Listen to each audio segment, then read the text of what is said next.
નમસ્કાર મિત્રો, આજના વિડીયોની અંદર ધોરણ 7 વિષય સંસ્કૃત પ્રશ્ન બેંક અને તેના સોલ્યુશન વિશે આજના વિડીયોમાં માહિતી મેળવવાના છીએ. મિત્રો, વિડીયોમાં આગળ વધતા પહેલા જો તમે ચેનલમાં નવા હો તો આપણી ચેનલને સબસ્ક્રાઇબ કરીને બેલ આઇકન ઉપર ક્લિક કરી દેજો, એટલે જ્યારે ચેનલમાં નવો વિડીયો અપલોડ થાય તેની માહિતી તમને સૌથી પહેલા અને સૌથી ઝડપથી મળતી રહે. આ વિડીયોના સોલ્યુશનની પીડીએફ ફાઇલ, પ્રશ્ન બેંકની પીડીએફ ફાઇલ જે પણ મિત્રોને ડાઉનલોડ કરવી હોય તો વિડીયોના ડિસ્ક્રિપ્શન બોક્સમાં તમને લિંક આપેલી છે કે તમે કઈ રીતે પીડીએફ ફાઇલ ડાઉનલોડ કરી શકશો. તો વિડીયો અવશ્ય જોઈ લેજો, અથવા ટેલિગ્રામ ગ્રુપમાં તમે જોઈન થઈ જજો, એમાં પણ તમને પીડીએફ ફાઇલ આપણી મળી જશે.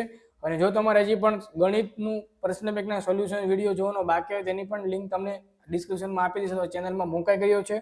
તો એક વખત પણ ચેક કરી દેજો, એટલે ગણિતમાં પણ તમારે ખ્યાલ આવી જાય કેટલા માર્ક્સ તમારે આવે છે.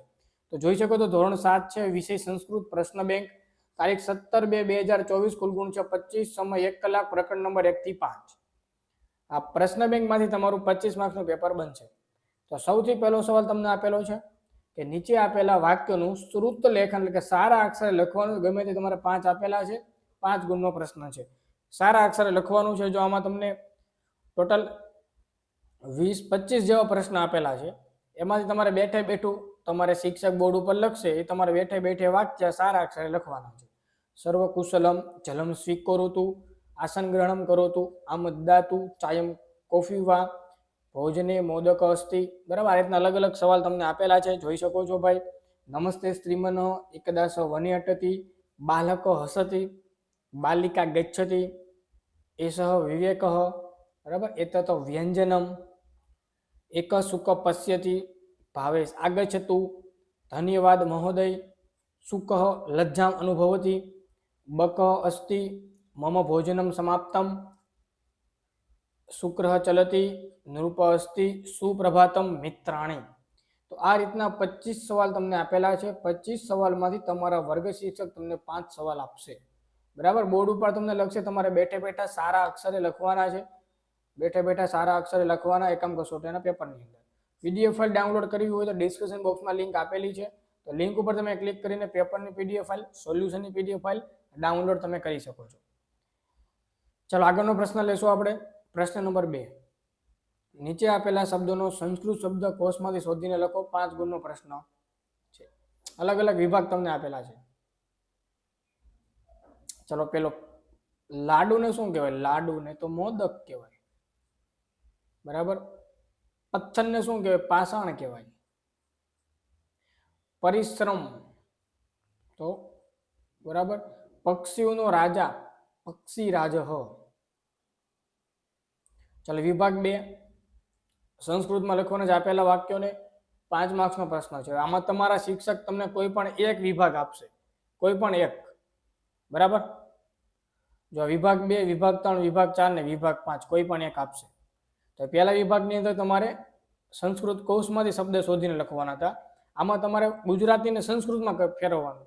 તો કે પૃથ્વી એક કુટુંબ છે, મહેરબાની કરીને પીરસો, 2 જીભવાળી છે પણ સાપણ નથી, વૃક્ષની ટોચ પર રહે છે, આયોજક દુર્લભ છે. બરાબર, ચાલો પછી સંસ્કૃત શબ્દોમાં સાબરમતી, બિલાડી, રણ પ્રદેશ, વાંકો અને પગલું. બરાબર, 5 સંસ્કૃતમાં લખવાના. પછી આને પણ તમારે સંસ્કૃતમાં લખવાના છે. અને 5 નંબરના વિભાગ આપ્યો છે, એમાં તમારે ક્રિયાપદ માટે યોગ્ય વિકલ્પ શોધીને લખો. રક્ષણ કરે છે તો રક્ષતી, અનુભવે છે તો અનુભવતી, નમન કરે છે તો નમતી, પીવે છે તો પીબતી, અને ફરે છે તો ગચ્છતી અટતી. બરાબર, આ 2 માંથી એક તમારે લખવાનું આવશે. તો આ રીતનો એક તમારો પ્રશ્ન નંબર 2 હતો. જો તમારે પીડીએફ ફાઇલ ડાઉનલોડ કરવી હોય તો ડિસ્ક્રિપ્શન બોક્સમાં તમને લિંક આપેલી છે, તો લિંક ઉપર તમે ક્લિક કરીને પ્રશ્ન બેંકની પીડીએફ ફાઇલ, સોલ્યુશનની પીડીએફ ફાઇલ ડાઉનલોડ કરી શકો છો.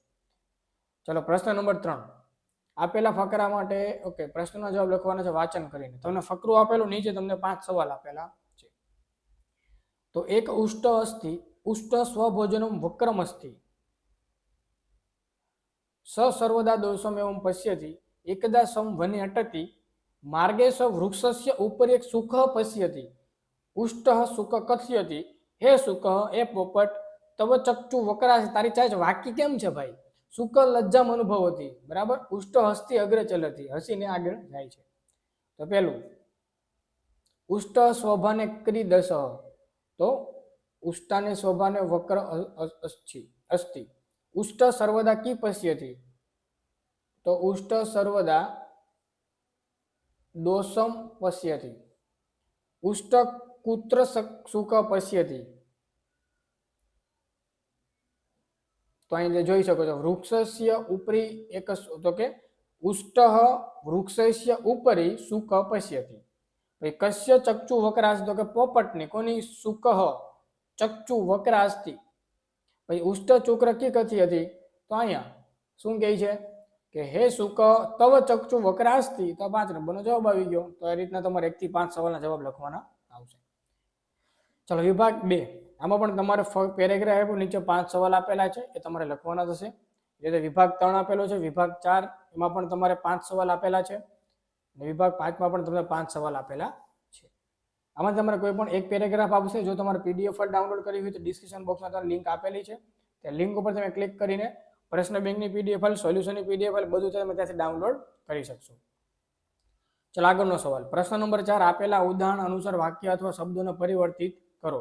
કોઈ પણ મિત્રો એક વિભાગ લખવાનો છે, 5 ગુણનો તમને પ્રશ્ન આપેલો છે. તો વિભાગ 1 વૃક્ષવાસી, તો વનવાસી, એટલે કે આ વૃક્ષનું તમારે શું કરવાનું, સમાનાર્થી શબ્દ લખીને લખવાનો. દંતહીન, ત્રિનેત્રધારી, શિલાભક્ષી, તો પાષાણભક્ષી. શૂલપાણી, પક્ષીરાજ, બરાબર. ચલો વિભાગ 2 માં શું આપ્યું છે, તક્રમ, તો તક્રમ શબ્દનો ઉપયોગ કરીને વાક્ય બનાવવામાં. જલમ, તો અહમ જલમ પીબામી દુગ્ધમ, તો અહમ દુગ્ધમ પીબામી દાલમ, બરાબર. વ્યંજનમ અને ઓદનમ. ચાલો વિભાગ 3 માં પણ તમને નમ તો નમંતી, ખાદ તો ખાદંતી, બરાબર. તો શું લખી શકશું, ખાદંતી, લિખંતી, વદંતી, ક્રીડંતી, પઠતી. ઓકે. ચાલો સિંહસ્ય, વાનર, તો સિંહ, પર્વત, ત્રાય, ગજ, સ્ય, ઊંટ, દેવમ, બરાબર. ચાલો અને છેલ્લે પ્રશ્ન નંબર 5 આપ્યો છે, એમાં તમારે સુભાષિત કાવ્ય પંક્તિની પૂર્ણ ગમે તે 2 લખવાની છે. 5 ગુણનો પ્રશ્ન છે. તો પૃથ્વીયા, પછી વિધિયતે, જય, ગુજરી, પછી ઉદ્યમ, બરાબર. આ રીતના અલગ અલગ તમને 10 આપેલા. 10 માંથી તમારા વર્ગ શિક્ષક 10 માંથી કોઈ પણ તમને 2 આપશે, બરાબર, જે તમારો 5 ગુણનો પ્રશ્ન રહેશે. આનું સોલ્યુશનની પીડીએફ જોતી હોય તો ડિસ્ક્રિપ્શન બોક્સમાં લિંક આપેલી છે, લિંક ઉપર તમે ક્લિક કરીને ડાઉનલોડ કરી શકો છો. મિત્રો આ તો ધોરણ 7ના વિદ્યાર્થીઓનું સંસ્કૃત પ્રશ્ન બેંક એના સોલ્યુશન વિશે વાત. વિડીયો ગમે તો વિડીયો લાઈક કરજો, શેર કરજો, ચેનલને સબસ્ક્રાઇબ કરજો. મળીશું આવનો વિડીયો. બધાને good bye, good luck, thank you.